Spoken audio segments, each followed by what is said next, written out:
Ladies and gentlemen, boys and girls, and friends beyond the binary, it's time for the podcaster whose thoughts are misty, so your eyes don't need to be.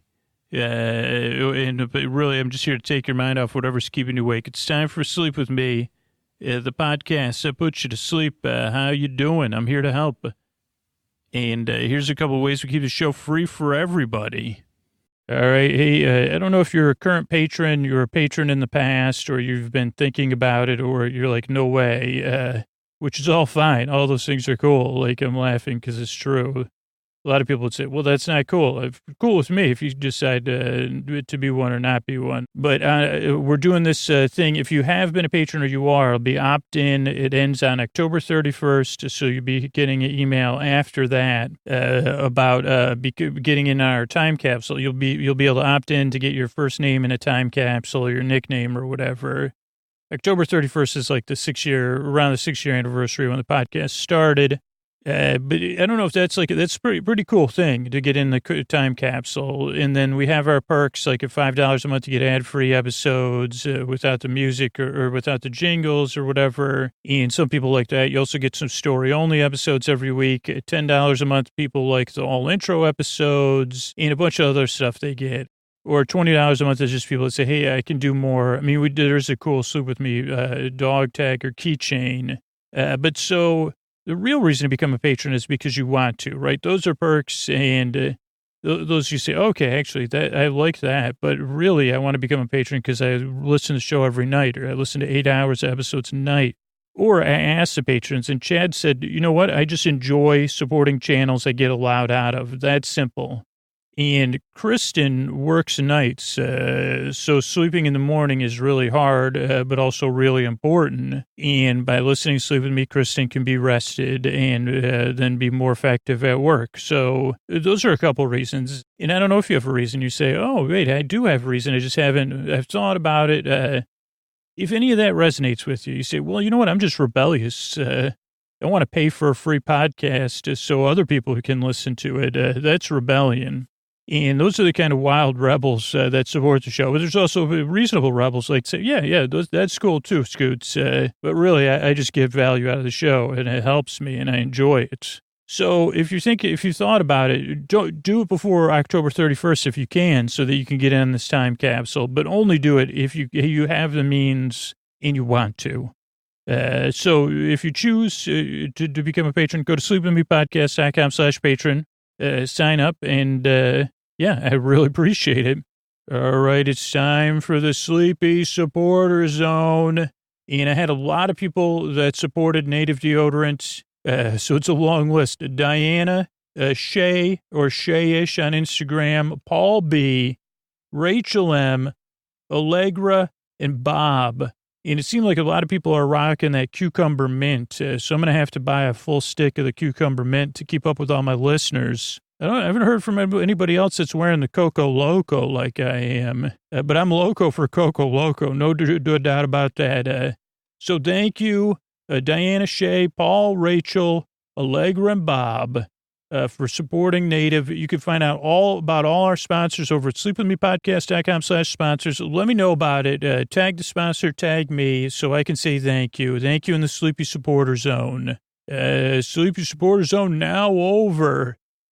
Oh, Mystery Bard. A lot of people help out on this show. Who are they? Chris Posty Poster Son sounds like an earful. Wrote the theme song. Edits episodes. Carl W. the Legend also edits episodes. Kenny, Scotty, and Jennifer. Runner. Eric and the team at Astound are on the website. I am the Mystery Bard. I do the lullabies, yeah. I do commissions at JonathanMann.net. I'll write a song for you. Any reason at all. You can tell me the story and I'll make it personal. You see the kindness shine straight on through when the listeners form their own Facebook group. Keith, Stacy, Sarah, Julie, and Jennifer. These are your moderators. Get support dear Scooter on Patreon. Buy the merch and support the sponsors. You can find anything you want at sleepwithmepodcast.com. And we're so proud that we could dance to be part of Nine Veil Presents. So now on with the show. Thanks, Mr. Bard. I'm at Dear Scooter on Twitter and Instagram. That's where you can find me. Make sure to sign up for our newsletter if you want the latest Sleep With Me news, updates, and all that jazz. sleepwithmepodcast.com/newsletter. And that's it. What do you say we get on with the show? Hey, are you up all night tossing, turning, mind racing, trouble getting to sleep, trouble staying asleep? Well, welcome. This is Sleep With Me, the podcast that puts you to sleep. We do it with a bedtime story. All you need to do is get in bed, turn out the lights, and press play. I'm going to do the rest. What I'm going to attempt to do is create a safe place where you could set aside whatever's keeping you awake, whether it's thoughts, feelings, physical sensations, changes in time or temperature. I'm here to keep you company, to take your mind off of stuff. Whatever's, I want to help. What I'm going to do is I'm going to send my voice across the deep, dark night here. I'm going to use lulling, soothing, creaky, dulcet tones, pointless meanders, superfluous tangents. And when I say superfluous tangents, it means I'm going to go off topic in a way that's totally unnecessary. Not only am I going to go on not only going to go off topic and go on tangents, I'm going to go on extra ones that are completely, well, I guess they're not, if they're necessary. I think we made a musical about this, essentially superfluous. Was it that musical or did I call it something else? Because I said, well, are the tangents, if they're essential, are they superfluous? So we found ourselves in an early paradox here. But what I'm really here to do is to keep you company as you drift off. Now, if you're new, welcome. I'm glad you're here.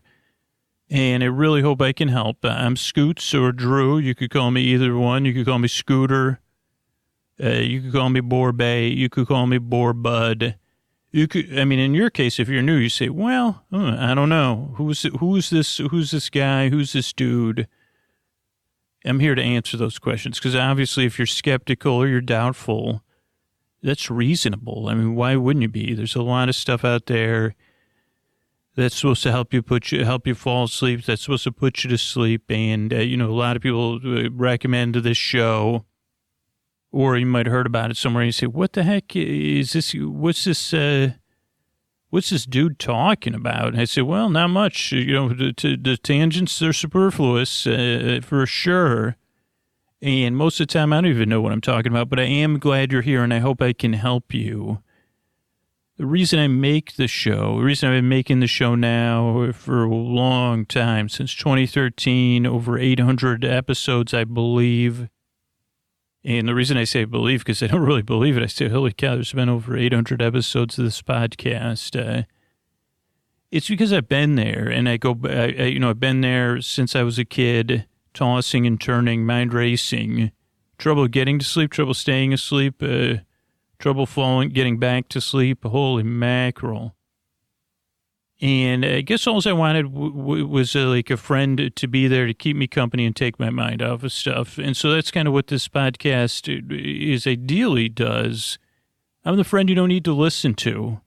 They don't call me the perfect friend. They call me situationally the perfect friend for a situation. Within this construct, Scooch, you're the perfect friend for this particular job. You mean I'm not the perfect friend overall, Brad? But I said because I thought me and Brad Pitt were going to be best friends, and they say, well, and I said, well, I'll take George Clooney. I'll be I'll be best friends with pretty much. Sorry, I got distracted. That was a tangent I went on. I think I fell into my imagination, but So you're saying I'm not the perfect friend all the time? No, Scoots, you can't be the perfect friend for all the time. But for taking someone's mind off of stuff and keeping them company, and they don't need to listen to you, you're perfect for that situation. And I say, you're right, I am. And that's what I always wanted as a kid, was someone to talk to me that I didn't need to listen to. And you say, wait a second, if you're new, you say, wait a second, what's this podcast about? Are you going to get to the bedtime story or start making sense anytime soon or get to a point? No. But what I will do is I'll be here talking, and if you need me for 8 to 10 to 12 hours, as some listeners do, line up the episodes. I'll be here talking, chit-chattering away. And I guess for the people that say, well, couldn't you listen to any? Well, no, because I know what it's like there. And that's why I'm here. I'm also here because I believe you truly do deserve a good night's sleep, and I'd like to help. So if you're skeptical, why wouldn't you be? Give the show a few tries, see how it goes. There's no pressure to like me or the podcast. I just hope it helps you. And you can kind of see if it works for you. I'm going to give you a little bit more information, though, about the structure of the podcast. But I think you figured out the first part is you don't need to listen to me. That's a part of the job that I'm proud to do, is make a podcast and tell you a story that you don't need to listen to. Now, you can. If you can't sleep, I'm here to the very end, and there's plenty of other episodes. I put a lot of work in the shows to keep you company in a kind of way that's moderately interesting, slightly humorous, or nearly almost humorous. I think people said humor-like. That's what we usually agree on. Me and my internal, my internal staff, as I call them when I'm not being critical of them. They say you're humor-esque is not, you're not humor-esque. You're humorish. And I say, well, that sounds like something I caught on the subway or something, humorish. I'm feeling a little humorish. And they say, well, for you, yeah. It's like, you're not sure. You say, well, he's not, I wasn't laughing. I wasn't, I was only guffing. I wasn't guffawing. I wasn't rolfing, but I was looking at the floor, barely smiling. Okay, so you don't need to listen to me. I think that tangent proved that. Here's the other thing. There's no pressure to fall asleep. I'm going to be here for about an hour. You drift off at your leisure. So kind of listen to me, kind of don't. Maybe, but, see what works for you.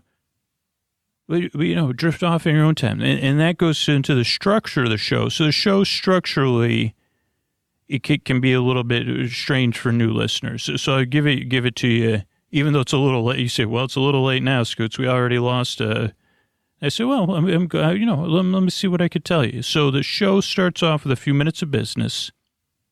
And that's how we keep the show free for everybody, 800 episodes. And then there's an intro. Now, the intro is about 12 to 15 minutes. It's not really an intro as it is a wind down or a slow beginning, like full of false starts. You say, well, it took forever to get started. I don't know if it ever did. And then it petered out from there. Those are what our 5-star reviews say.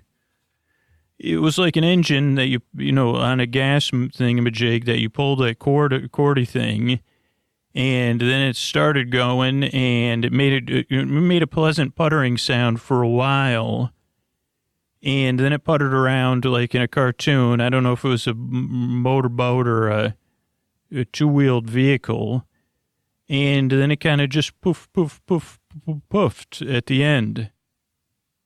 So the intro is, it's 12 to 15 minutes. It can be kind of explaining the podcast, ideally building rapport or reinforcing rapport for the regular listeners to ease you into bed. And now you could be getting ready for bed as you're listening to the show. You could be in bed, snuggling and petting your pets, as I get bribed by pets to say all the time.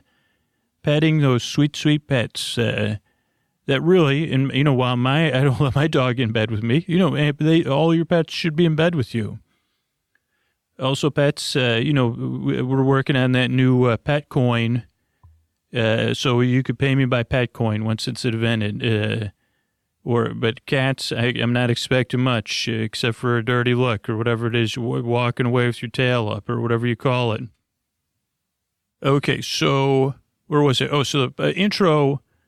You could listen to it as eases you into bedtime. Now, if for some reason you start listening to the show and you say, Scoots, I don't like the intro. I want to get it right into the bedtime stuff. I say, okay, skip ahead about 18 or 20 minutes. That's normally where it starts. Tonight we'll be doing a tale of the tape where I try to remember a movie from my childhood or that this case I saw on TV and HBO. I didn't see it in the original run, but I'll be trying to remember the plot of that movie, which will be very tangential and lulling and for sure pointlessness. It'll be backtracking. You say, okay, I think this is what happened.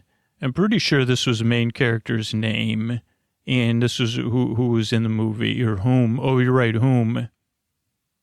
So we'll have some fun with that, and so that'll be the bit. So there's the intro. Then there's some business between the intro and the show. Then there'll be that. I'll talk about the movie for 45 to 55 minutes or so. Then there's some thank yous at the end. So all told, I'll be here for about an hour to keep you company. So, yeah, that's the structure of the show. Those are the rules of the show. I kind of think that's it. If you're listening and you definitely don't like the podcast, you've reached that conclusion. Usually people reach that conclusion in 1 or 2 minutes, and then they skip ahead. So maybe you skipped ahead to this. Check out sleepwithmepodcast.com/no thank you. That's got other sleep podcasts and sleepy stuff on there. Because I do want to help you fall asleep. And, I mean, it really comes down to what I said before, is I've been there, and I know what it feels like. And, I guess that's it. I'm trying to think, I'm in a warm room right now. So it's like my thoughts are, I have my thoughts are thoughts with humidity. Or something like that. I have humid, there's humid thoughts, and then there's humid thoughts, and these are not the kind that you raise your eyebrows at. And so hopefully when you're listening to this, it sounds like a cool breeze, but usually it's more creaky, dulcet tones and pointless meanders. So I think that's it. I'll just give you a quick intro tonight, right around the 12-minute mark. So I'm glad you're here. If you're new or you're a regular listener, I'm glad you're back. I work very hard. I yearn and I strive, and I really hope I can help you fall asleep. So thanks again for coming by. And here's a couple of ways we keep this show free for everybody. Hey, it's Scoots here. I was just wondering if you're a regular listener, if you could listen to this. Like if you listen to 4 or more episodes a month, like once a week. I don't know if you are a patron, you were a patron, or you're not, but we're doing this time capsule project. The cutoff date for that is going to be October 31st. Whether you're a current patron or you were a patron in the past, you'll get to opt into that. And there's other ways to opt in if you felt like you supported the show in another way. I don't know, just a fun thing to celebrate all the people that have kept the show free for the past 6 years. But I don't know if that's like, say, well, it's pretty cool being in this time capsule, like on a piece of archived paper. That's cool. But is it good enough reason to support a free podcast? Probably not. And then, I've been saying this. It's like, okay, $5 a month if you support the show, you get ad-free episodes. You get a couple story-only episodes every week in your own private podcast feed. At $10 a month, you get more story-only episodes. You get some archived shows. You get all intro episodes twice a month.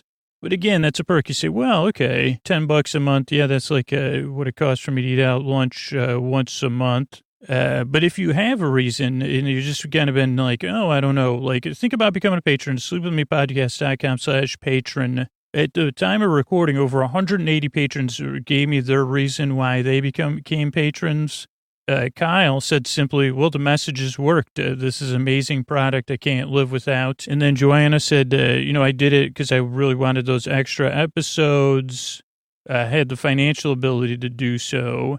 And it's something that helped me, but also that the coffee analogy did work. So if any of that resonates with you, you listen to the podcast on a regular basis, you have the means, or you say, well, I'm going to give up this and spend my $5 or $10 a month on Sleep With Me or 20, whatever. Then become a patron. Then you'll also get the perks. If you do it by October 31st, you'll get in on this time capsule thing. You'll be a part of something. Lots of people benefit from it. Write it down. sleepwithmepodcast.com/patron. You can sign up now or you can do it tomorrow morning. And it'll be a total act of rebellion paying for a free podcast. So it'll be there on a regular basis. Thank you so much. All right, hey everybody, it's Scoots here, and tonight we're doing a Tale of the Tape episode where I try to remember a movie that I watched a lot as a kid, And I'll try to make the movie accessible to everybody because I know sometimes this movie might be new to a lot of people. This particular one, you might be more familiar with the merchandise and some of the other movies related to in the series. And also talk about some personal connections I have with the film. Now, this was a movie I did not see in the movie theater. I think the first movie in this series I saw was the third in the movie theater. And it's definitely the movie that has been overplayed, and I did do an episode about it. So the movie we're talking about tonight is National Lampoon's Vacation. It may be called I think it's just called National Lampoon's Vacation and not Family Vacation. And it's a movie, if you're unfamiliar with it, you might have heard of National Lampoon's Christmas Vacation. Or if you've scanned the cable dials occasionally, you may have seen this movie, or its European version, the sequel, National Lampoon's European Vacation, which I have seen bits and pieces of in the last few years. Just these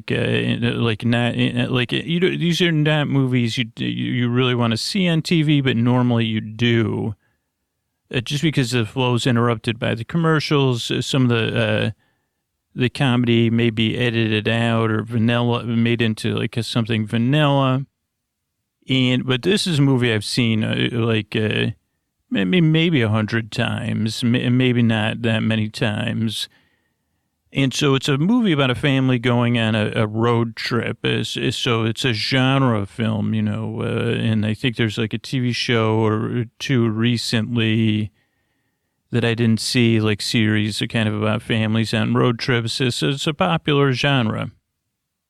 I want to say it's a John Hughes movie or an Ivan Reitman movie, but I'm not sure on either one of those. I don't know who else could have done it, but I guess I'll look that up if we have time to look up any actual facts about the movie. It stars Chevy Chase, Beverly D'Angelo, Anthony Michael Hall, and I think that's as far as I get with remembering things. Randy Quaid's in it. Actually, the dude, the actor from the Karate Kid reboot with Kai, Forrest Friend Kai, Kai. He was Johnny from the original Karate Kid movie. He's in this movie before. I think this was well before Karate Kid. Maybe not. Incredibly handsome performer. And I don't know when this movie came out because I think the first time I saw it was on HBO. And I don't think the first time I saw it was necessarily complete. This is definitely a movie that unfortunately I haven't seen. I've seen more in chunks than start to finish. Because as start to finish, I haven't seen it in a long time. But I will say that I would guess it holds up. But it does suffer from being on cable TV so much that the scenes that you have seen, you may grow tired of. So that's what's nice about seeing the beginning of it, because I think the last time I saw it was probably 10, 12, 20, I don't know, years ago. But when I did see the whole thing, I said, wow, really, the beginning of it's very, very funny. It probably would be a good one to see it in the movie theater again. So if anybody's doing a revival of it, hit me up and let me know. So I think that's it for this Family Vacation movie. Those are the stars. If you're not familiar with those stars, comedic actor and then an actress with comedic range and dramatic range. And then Anthony Mike. So it starts in a Chicago suburb. So that's why I say, is this a John Hughes movie? I'd like to see a John Waters version of it, to be honest. That would be absolutely amazing. Can you imagine? That would be really cool. John Waters' National Lampoon's Vacation. I guess you could do it as a musical. Maybe this movie has been a musical. I'm not sure on that either. And I'm not sure. I guess the soundtrack is very 80s. So I don't know if this movie came out in the 80s or the late 70s or the 80s or the mid 80s. I just have no idea at all. Because I would guess National Lampoon's Christmas Vacation came out in 1990, and that's just a ballpark of a guess. or 1991. I'm just guessing at when I would have gone to that in the movies. Okay, so I guess that's a basic setup. So if you haven't seen the movie, don't worry. I'll cover what I can remember. It's a pretty long film, and the star of the movie, the main character, I guess, the character. Again, I don't know if you're supposed to identify with him because he's not super sympathetic, but the foil. So if there's like, what is that called? When if it's not zeitgeist, it's the other big word I know how to use sometimes. Oh, if you're gonna, pour some Schadenfreude on it, it's Chevy Chase plays Clark Griswold.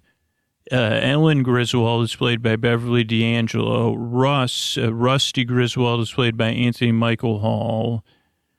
And I don't know the name of the actress who plays the sister or her name this second, but it probably will come to me because I can hear them talking in the car. And Clark Griswold has dreamed, he plays it back in the 80s, this is the mythology of mansplaining, I guess, if you want to put a cultural dot on it, because you say, I mean, he was supposed to be the every person, and, I guess this was the 80s, because it was very unicultural, I guess, or whatever you want to call it. So he lived in the suburbs of Chicago. He worked for a corporation. I know in National Lampoon's Christmas Vacation, he works for like an additives company, so maybe a cereal additives company, CERAL. Maybe he worked there in the regular movie. And I don't really totally remember how the movie starts, if he's at work or if he's at home. But there's a couple big scenes at the beginning of the movie. Well, you know what I'm remembering is I think I'm wrong. Oh, boy, am I wrong. The guy from Karate Kid's not in this movie. I just realized that. So first mistake right up front. Oh, I just almost remembered the sister's name. The kid, Rusty and his sister are played by different actors and actresses in every movie.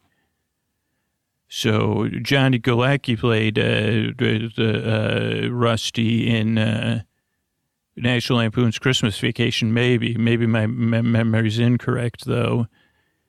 But so in this movie, the guy from Karate Kid's not in it. So forget all about that part. No one from Karate Kid is maybe not in this movie. Maybe they are.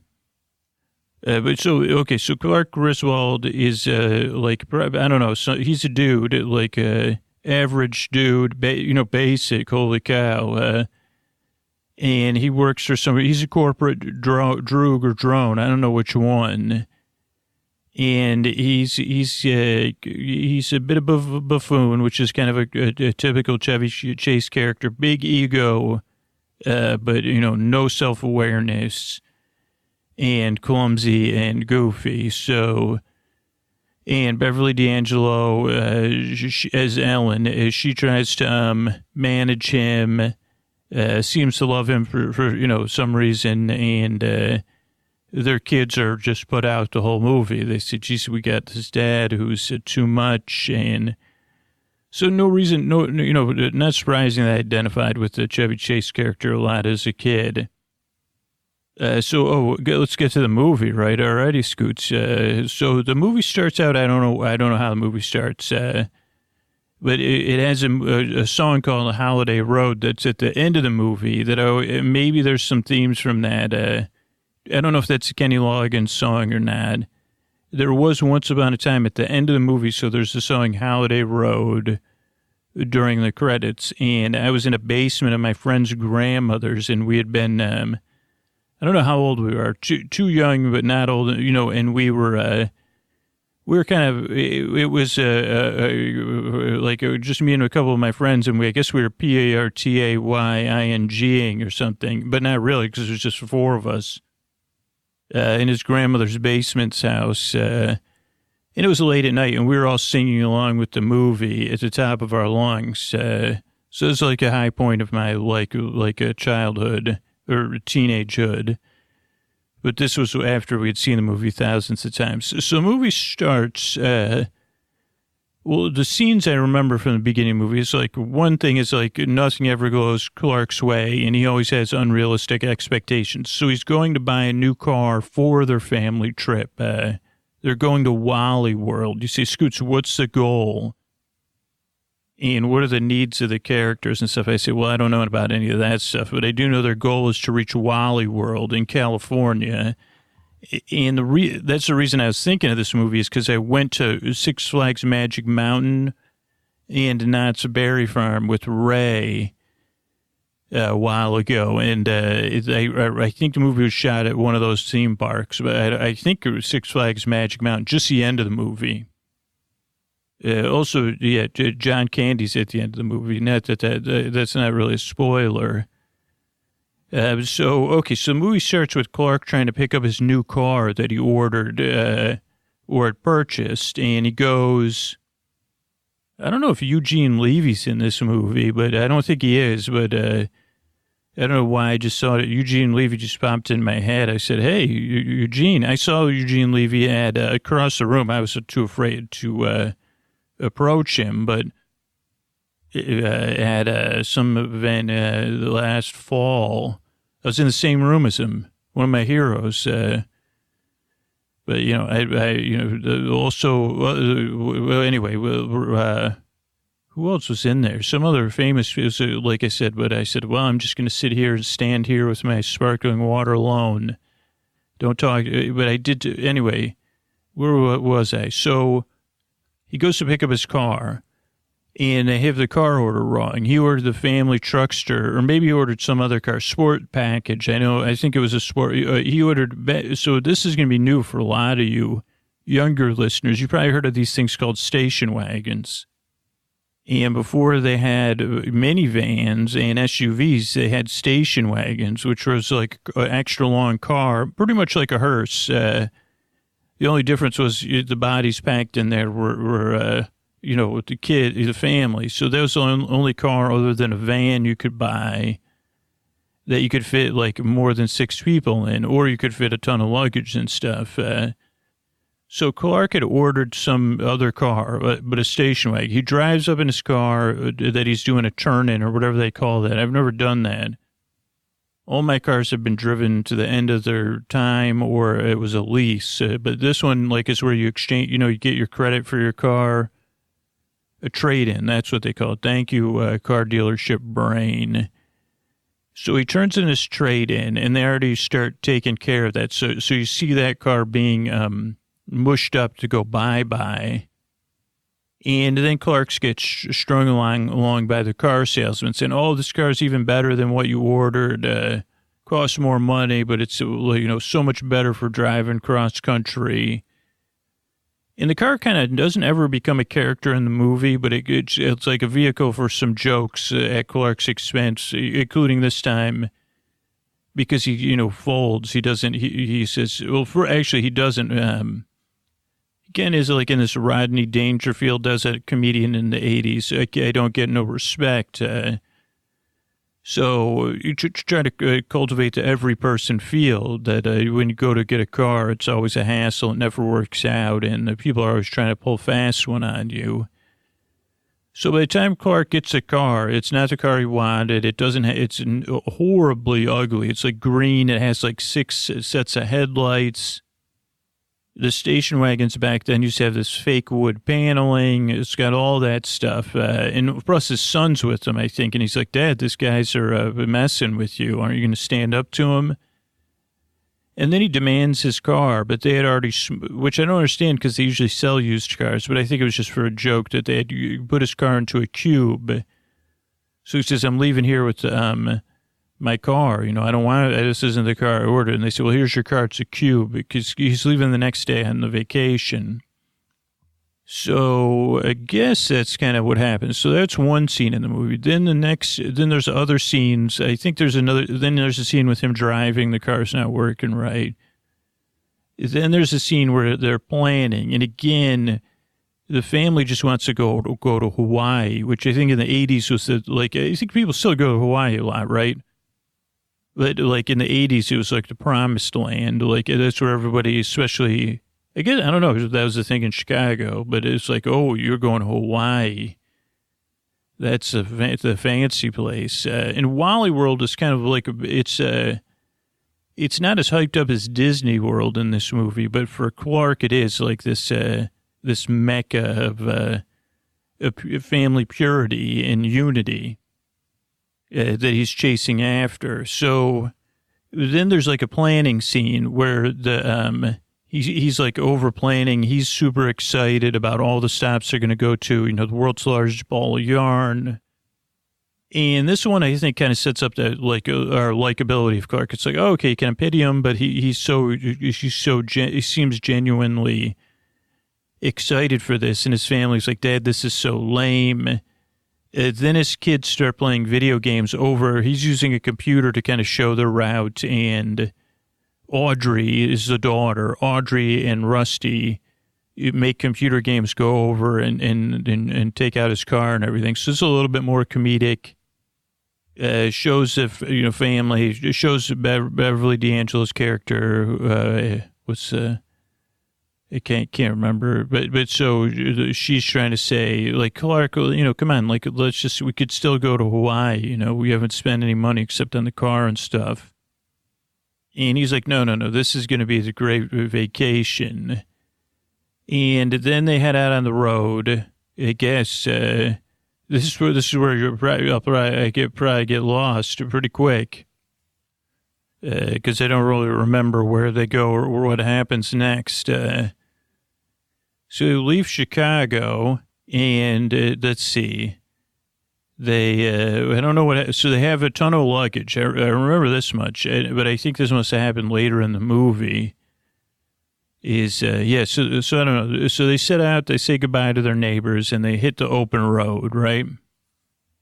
And then what happens? That's a great question, because I know there's some of the places they go, but they don't go to those quite yet, because it's like in the next. So they set out, and we get a feel for them driving. Clark is happy on the open road, and the kids are in the back. And at some point, we get introduced to a character played by Christie Brinkley, who was not, I don't believe, the term, there used to be this term supermodel. I don't think it's used anymore.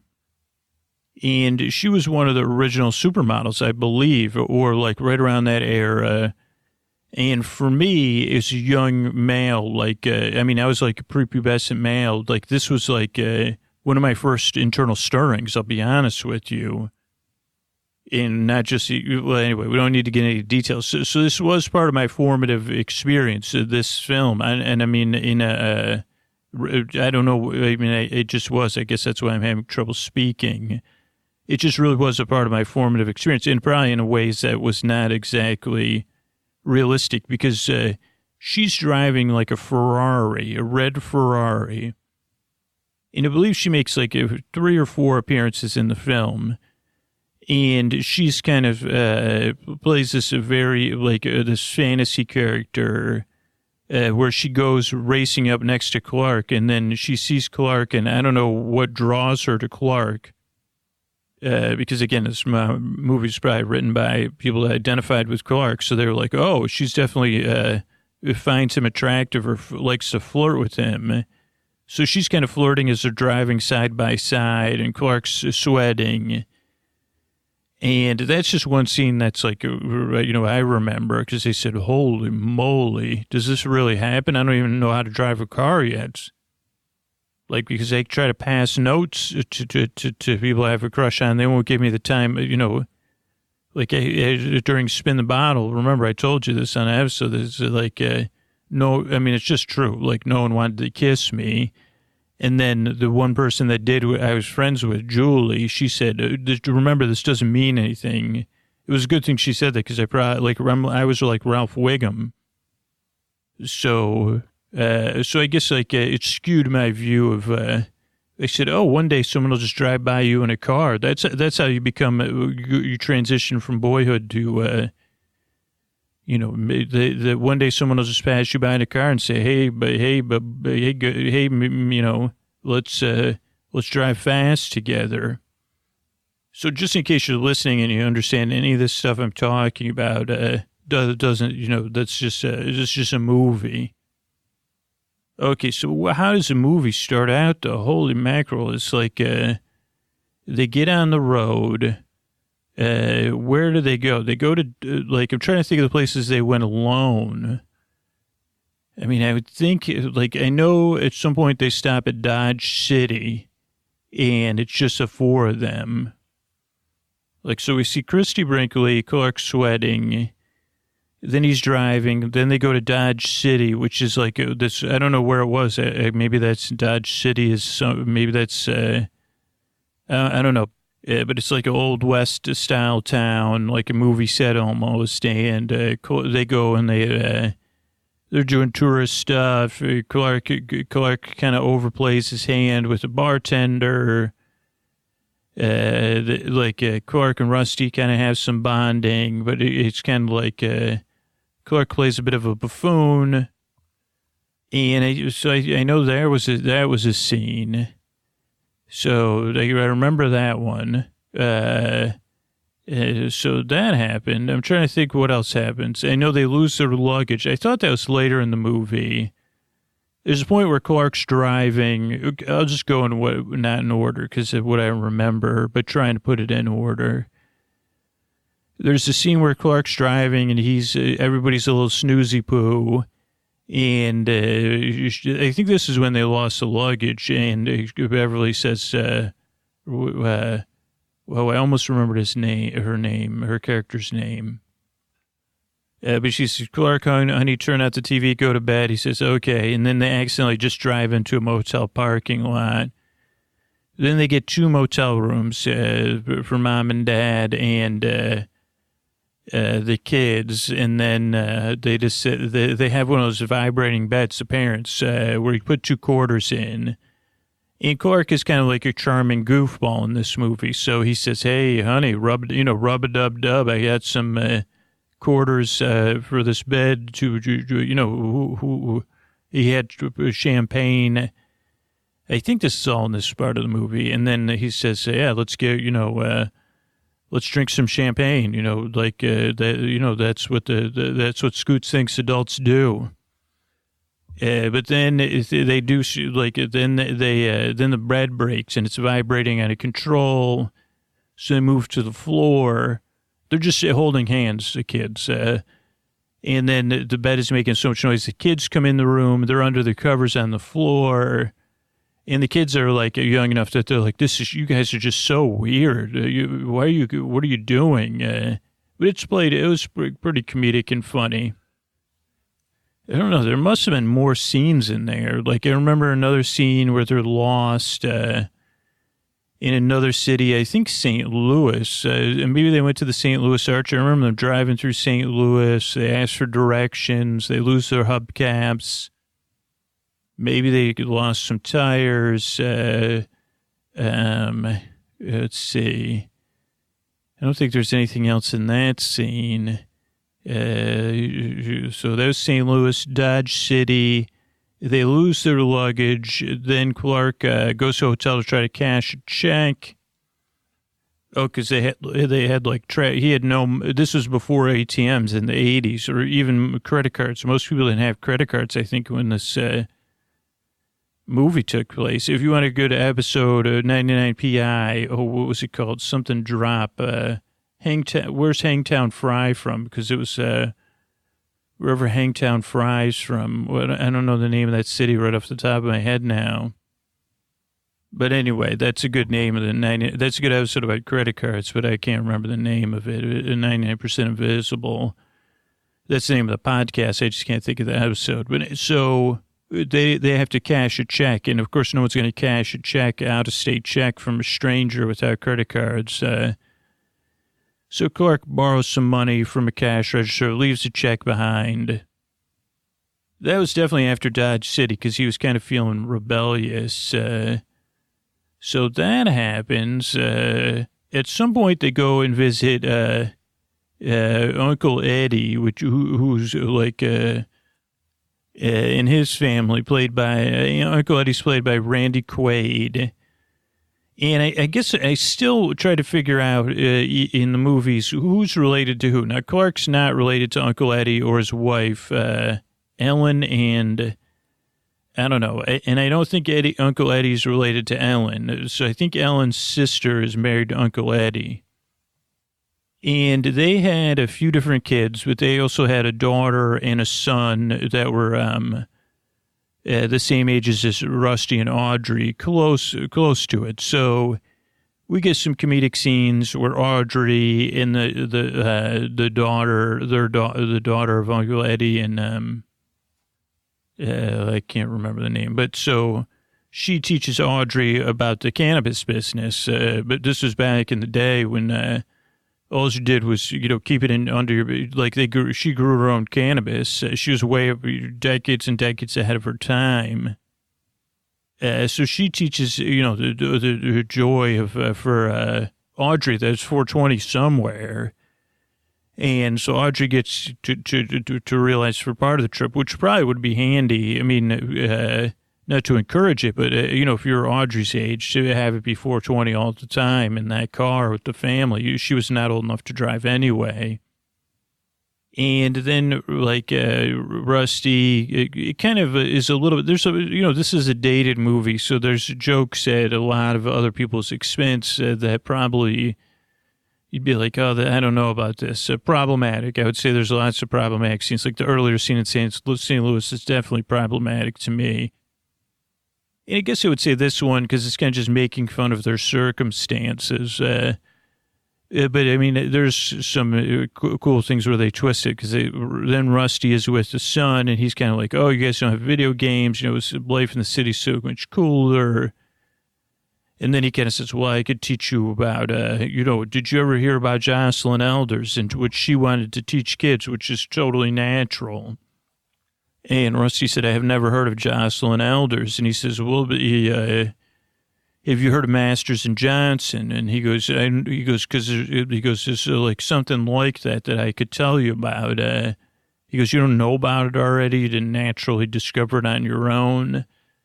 I don't think Rusty did. So he learned about the joys of that and with some material to visual aids. And that was more subtextual, but they definitely talked about it, which is, a little bit progressive because it wasn't making fun of it or shaming it. It said, hey, this is something I like to do to pass the time. And it said Green Day wrote a song about it, 20 years later. So that was, so then they have like dinner at the farm or whatever. I think it was a farm at this point. And, the one line in the movie, so they're making, the young daughter's making Kool-Aid. She's stirring it with her hand, or lemonade, which Clark didn't like. Then they're having, and they're not in great financial straits. So they say, Clark was eating a sandwich, but he goes, geez, is this a real hamburger helper, Eddie? And he goes, oh yeah. He goes, hamburger helper does just fine on its own. And I just always remember that line. It always sucks to me. I always love his say, it just fine on its own, which is probably a misquote. Then at some point, they kind of say, there's two moments. One, they say, hey, can you give us some money because we're having trouble with paying the bills here.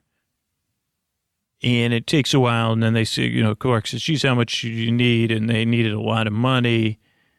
And I think Clark loaned them the money or gave them the money. And then they also say there's Aunt, is it Aunt Edith? I don't know what her, Aunt something. I think it's Aunt Edith. She says, geez, have you told them the good news? Have you told Ellen and Clark the good news? And they say, no, we'll tell them later. And they say, well, what's the good news? And she says, you're taking me to Tucson or Phoenix or something to stay at her son's or something like that. And so they're like, what? This is our vacation. And so they're not happy about that at all, especially Clark. Like Ellen's much more generous. So she says, oh, okay. And they also has the Aunt Edith. I don't think that's her name, but I'll think of it maybe. She also has a dog. And I don't think the dog's name was Farfel. That was from like a Seinfeld movie. But it's some dog, and it does not like Clark. This dog does not like Clark at all. So that's everything. Then they set out the next day, and let's see what happens. There's a couple different scenes. They drive for a while that day. They stop, and we see Christie Brinkley again, and Clark sees her. Also, we find out that the dog went to number one on the picnic basket. So Clark is like eating a bologna sandwich and kissing it to Christie Brinkley, who's dancing while pumping gas. I mean, I didn't even realize that subtext when I was a kid. I just was like, one day all I'll need to do is sit here in the park staring across and someone beautiful and will... But so he's kissing a dog-peed sandwich, so then he spits it out. And we don't see her again for a little while. She drives off, and there's like different music playing during these different scenes. Then they go to like what would be considered now glamping, but back in this one, it's like so it's canvas, pre-set up canvas tents that they stay at. And Aunt Edna, that was her name, not Edith. It just came to me. So they say, oh, okay, this one smells like pee. So they say Aunt Edna could stay there. They were really excited about this place because they were going to swim at the pool. And it had a great brochure, but it ends up the pool's like not swimmable. And it's another flop. And then even Clark, and then again, Clark and Ellen have a moment alone. So they say, well, let's share a sleeping bag. And then I remember she calls him Sparky. Ellen calls Clark Sparky. And she goes, oh, Sparky, wild animal. And he goes, there's just some lines that stuck with me. He goes, oh, yeah, Ellen, I think I'm going to go for it.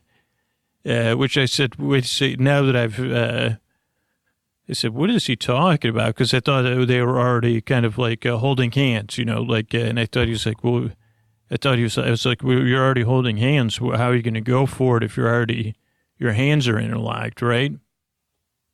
But so then she goes, Sparky, wild animal, but it ends up it's a dog. So dog interrupts that.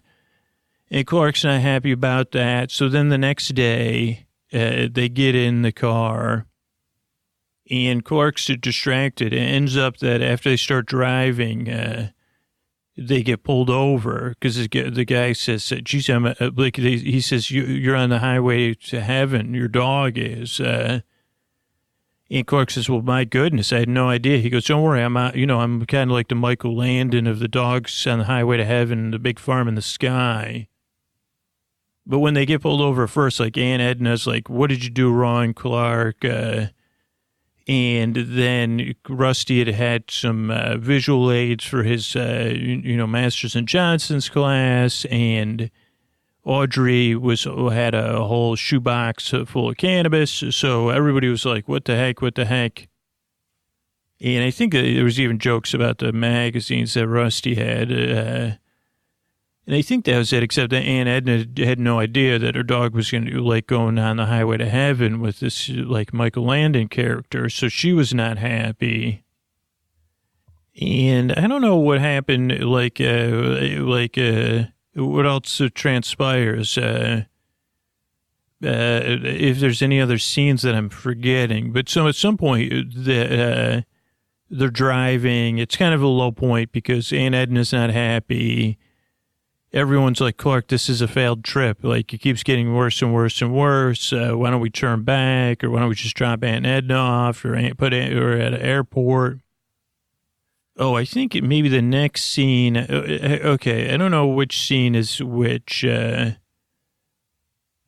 guess, let's just guess that the next scene is that Aunt Edna is she goes to there's two possibilities of the order of this, but let's just say Aunt Edna decides, you know what, my dog went on the highway to heaven, I'm going to go on the highway to wherever they put me and go to the big farm and see if I could see my dog there.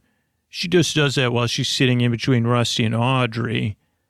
And so they figure it out, and then they end up, this is like the low point of everybody for the movie. They end up that they're not comfortable with that, so they're like, we got to bring her to, I think, Ellen's brother's house or Aunt Edna's son's house, and so she gets to ride on the top of the car, which is like played for a visual joke, which is pretty funny because it's just so like, and they get to her son's house and he's not even there. So they just leave. They say, well, she wanted to go. So they leave her there with a note saying she went to the big farm to join her dog. You know, here's, we're on vacation. This is kind of stuff. I mean, I don't know. You look back at it, you're like, geez, I can't believe they did that. But then you're like, it kind of can. If I was like, but so, yeah, they say, okay, she's already at the big farm. There's nothing more we could do.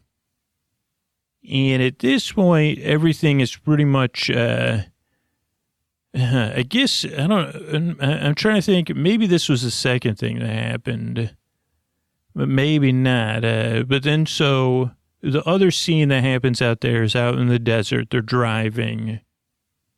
I guess this one was before the scene, but these are like Clark's on his way down, you know, so yeah, I think this was the lowest point in the movie. So this probably scene preceded it. So Clark's driving. I guess he wasn't paying attention. He doesn't know where he's going. He says he doesn't know where he's going, or he's not looking, or maybe he was looking at Christie Brinkley, who drove by again. I can't remember.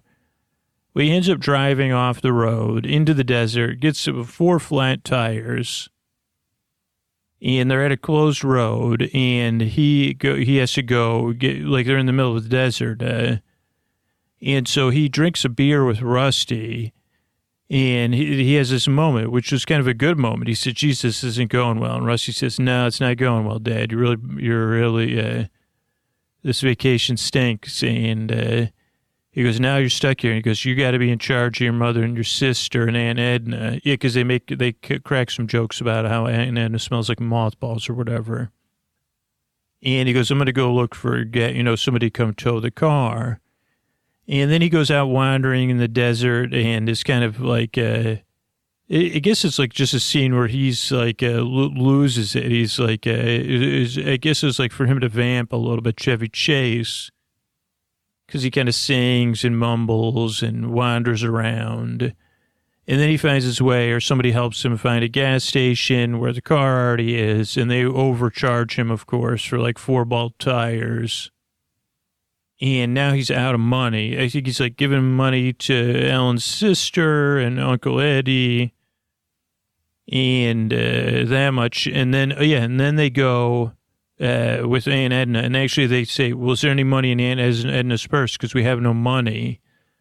So not only do they leave Aunt Edna at her son's house after she's already departed the earth, but they take her money because they have no money left.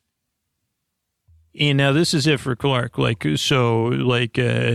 Everybody's like mad at Clark. They're like, "We got to give up." He's like, "We're not giving up. We're going to Wally World no matter what." During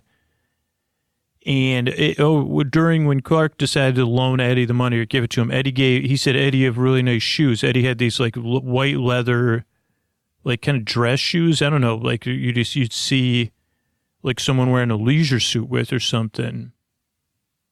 And Eddie's like, "Here, Clark, I got you your own pair of my shoes." So at this point in the movie, like everything's not going well. Everybody's at the low point, or almost the low point, right? They get to this hotel and they get 2 rooms, and Ellen's like, "You know what, Clark? I loathe you." And the kids are like, "Dad, we loathe you." So he's like, "Okay, fine. I'm going to go out and have a drink at the hotel bar." And he puts on the shoes. He kind of like is like oblivious, right? He's like, "Okay, my drug my family on this trip, and I made all these mistakes." And so he goes down to the bar for a drink, and who's there but Christie Brinkley? And again, this is a very like deceptive, because she's immediately like, "Hey, what's up?" And he's like, "Hey." and he could barely carry a conversation, which I said, man, he can barely carry a conversation like I can't barely carry a conversation, but it went really well for him. And she says, like, yeah, let's go swimming, like, hold hands, like totally hold hands in the pool and other places. And he's like, really? And I guess just because he was already like pushed over the edge, but he goes he has to go further, I guess. And so he says, okay, let's, and she even says, are you going to go for it? Which kind of harkened back to the other one. And again, this was like, this was all PG, I believe. It was all, maybe this movie was R, but there was nothing to see. I can't remember, but she gets in the pool, and then Clark gets ready to get in the pool. I think he strips down to like his tidy whities, and then he's like I'll never forget. This is another scene that I just really remember comedically. He's like on the cusp of like saying this is just a bad idea, like, and he's saying this is crazy, this is crazy, this is crazy. And then he goes to jump in the pool, and instead of anything, he just yells because the pool's so cold, and he yells so loud that his wife and kids come out. They like are in their rooms, and they hear him yelling about how cold the pool is. And she's like, what are you doing, dude? And the kids are like, what? And he goes, oh, this is a swim-up waitress. She was taking our drinks. And she's like, it's obvious that he was up to no good. And Ellen's like, I can't even believe this. You got to be kidding me. And even Rusty and Audrey are like, man, Dad, this is it. You ruined it all. And then what happens is, I guess Clark says goodbye to her, and she says, well, sorry. And she's got to be like, you got to be kidding me, right, dude? Like, and then he goes goodbye back to his family. He apologizes to Rusty, maybe to Audrey, but and they say, go apologize to Mom. And I don't know, I mean, I can't imagine his apology. She's of course upset, and I guess he gives some sort of somewhat genuine apology or whatever, but I can't believe that. But I'm just trying to think of how they move the story forward. So he must have given her enough of an apology that she was like, okay. But I guess I'm like, man, really? Maybe, and then I think they end up getting in the pool. Like, yeah, that's what happens. Like, he gives her enough of an apology that she says, well, if you want to get in the pool and hold hands with someone, why not me? And then he's in the pool. She jumps in and yells, that's cold. And then that kind of signals, yeah, that the story can move forward. And the kids are like, oh, okay. Some tension is relieved. Then I believe the next scene is them, like, going into California or whatever, and approaching Wally World, and it's like morning, and there's the music from Chariots of Fire is playing, and they're like, the parking lot's empty, and Clark says, I'm going to park closest to exit. He's like, why am I doing that, Russ? He goes, because we'll be the first people to leave when the traffic's bad at the end of the day. And then they run across the parking lot, and it's like this, the families reach the Mecca, and everyone's happy, and it's like and then they get to the thing, and there's like the sign with this automated moose, and it says, hey, the park's closed for refurbishment. And the Clark's like, you got to be kidding me. And they're like, no. Like, the moose says, sorry, folks, this is Marty Moose or whatever, Marty Moose. Also at different parts, they sing the Marty Moose song. But, so they says, yeah, just sorry, park's closed for whatever, 2 or 3 more weeks, the whole summer for refurbishment. And, anyone that's gone to a theme park and their favorite ride's closed, you kind of feel like that. But this time the whole park's closed, and Clark's like, you know what, like, I'll just go talk to somebody. There's no way. We drove here. I'll explain it to someone, and they'll let me in. And then we see John Candy is the one who's a famous comedic actor in the 80s and 90s. And he says kind of like, sorry, folks, so there's a moose out front, should explain to you, but the park's closed. And they're like, well, yeah, no, we got to get in. And then he says, no, the park's closed. We can't let you in. And it gets to where Clark says, no, we're coming into the park no matter what. And you're going to take us on a tour of the park without a choice, even though you might get fired. And so then we see them trying to pretend they're happy and riding all the rides. And they kind of do have some high points. And they ride all the rides. Then, of course, I guess they only had one person working that morning. But by the time the afternoon comes, they find out. Which I guess this has become, I don't know if it happened in the second movie, but it happens in the third movie where all the authority figures come. And they say, you can't come to this park and, force us to open it. This one guy riding all the rides, it took cost electricity and stuff. And it just so happens that this character based on Walt Disney, like Walt E. Wally or something, Roy E. Wally, I think, he comes because he's got to see, I can't believe his family got into my park and rode the rides. He's so outraged. And then he says, and then I think it's Ellen at first who says, can we explain to you what's happening? We're reasonable people. And like Clark kind of tells her, he's like, have you ever gone on a family? He goes, I can't believe the park was closed. And the guy's like, well, yeah, we'll close it sometimes. And he goes, well, have you ever gone on a family vacation? He goes, yeah, to Florida. And he goes, what if Florida was closed? He goes, we can't close the whole state. They don't do that. And he goes, well, what if it happened? And he goes, well, it's a pretty miserable trip, so I can see what you're saying. And then all is well. Then they all ride the rides together. And I think that's just how the movie ends, like with Holiday Road, like them riding the rides, like Roy E. Wally, John Candy. And then we kind of see this like postcards and scenes from the whole movie with all the performers. And everything from Holiday Road. So I guess that was the movie, yeah. And it was like just a movie I watched a lot as a kid. I really enjoyed it. And now I'll probably watch it soon and see if it stands up. But if you've seen it lately, let me know.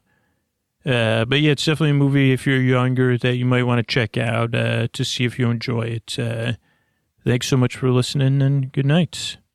All right, I just want to thank everybody who recently became a patron. I want to thank Lindsay, Sarah, and Jaquan. Thank you, thanks, and good night. Stacy, Lee, and Eric. Thank you, thanks, and good night. Meredith, Rachel, and Misty. Thank you, thanks, and good night. Amanda, Abby, and Elijah. Thank you, thanks, and good night. Lana, Amy, and Alex. Thank you, thanks, and good night. Claire, Aaron, and Evan. Thank you, thanks, and good night. Ashley, Kelly, and Charlene. Thank you, thanks, and good night. Julia, Peter, and Michael. Thank you, thanks, and good night. Jay, Nikki, and Beth. Thank you, thanks, and good night. Matthew, Jessica, and Tara. Thanks, and good night. Eric, Hannah, and Patricia. Thank you, thanks, and good night. Tara, Hannah, and D. Thank you, thanks, and good night. Meredith, Skylark, and Bryce. Thanks, and good night. Kelly with an E, Jeff, and Joe. Thank you, thanks, and good night. Jessica, Logan, and Kate. Thanks, and good night. Judd, Sarah, and Patrick. Thank you, thanks, and good night. Eric, Elizabeth, and Ashley. Thank you, thanks, and good night. Samantha, Cicely, and Heather. Thanks, and good night. Stephen, Hannah, and Devin. Thanks, and good night. Richard, Nell, and Samantha. Thank you, thanks, and good night. So thanks, and good night to everybody that became a patron. Sleep With Me exists as a free podcast because of the people that support the show on Patreon and the people that support our sponsors, so I really appreciate that. We're also a proud member of Night Vale Presents. You can check out all the amazing shows over at nightvalpresents.com, including one of the great fictional podcasts, also a book, Alice doesn't live on the big farm in the sky, or isn't on the big farm in the sky. Also goes by other names. So make sure you go over to Night Vale Presents to check it out. It's a search. It's a drive across America. It's just amazing. Amazing writing, amazing voice acting and performances. Yeah, you're going to love it. So go to nightvalepresents.com to check that out. We're also a proud member of PRX. You can see everything they're doing at prx.org. And that's it. There's plenty of other episodes ready to go for you if you need them, okay? Good night.